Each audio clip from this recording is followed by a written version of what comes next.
എനിക്ക് ഭാഷാപരമായി പരിമിതികളുള്ളയാളാണ് ഞാൻ ഭാഷാപരമായി മെച്ചപ്പെടുത്തേണ്ട ആളാണ്. അത് ഞാൻ തിരിച്ചറിയുന്ന ആളാണ്. 100% ഞാൻ യോജിക്കുന്നു.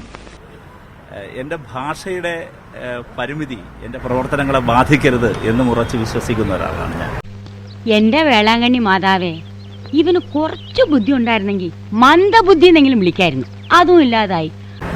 എൻ്റെ ഭാഷാപരമായ പരിമിതിയെ, ഇംഗ്ലീഷിലെ പരിമിതിയെ ഊന്നിക്കൊണ്ട് ട്രോളുന്നവരോട് എനിക്ക് ഒരു വിരോധമില്ല.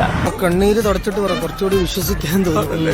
ഞാനത് മെച്ചപ്പെടുത്താൻ ഇനിയും ശ്രമിക്കും എന്നാണ് എനിക്ക് അവർക്കുൾപ്പെടെ കൊടുക്കാനുള്ള ഉറപ്പ്. അത്ര വലിയ ബന്ധങ്ങളിലേക്ക് പോണോ ശിവൻകുട്ടി? റേഷൻ കട മറന്ന് മണ്ണെണ്ണ വാങ്ങണോ? പക്ഷെ ഒരു കാര്യം, ഭാഷയല്ലല്ലോ കാര്യങ്ങൾ നിശ്ചയിക്കുന്നത്. എന്തെന്നും അത് ഈ പറയുന്നല്ലോ.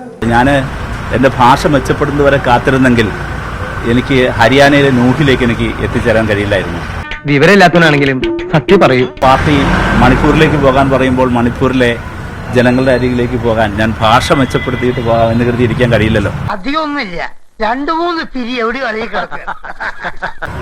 എൻ്റെ ഭാഷ മനസ്സിലാക്കാൻ അവർക്കും പ്രയാസം ഉണ്ടായിരുന്നില്ല. ഇംഗ്ലീഷൊന്നും അറിയാത്ത മനുഷ്യരാണ് അവർ. But government of Karnataka officer said this is purely belongs to government property. It's a GBA property. That's why we have to did the demolition. So ഈ ഇരിപ്പിൽ അങ്ങോട്ട് സമാധിയായാൽ മതിയായിരുന്നു. regarding the this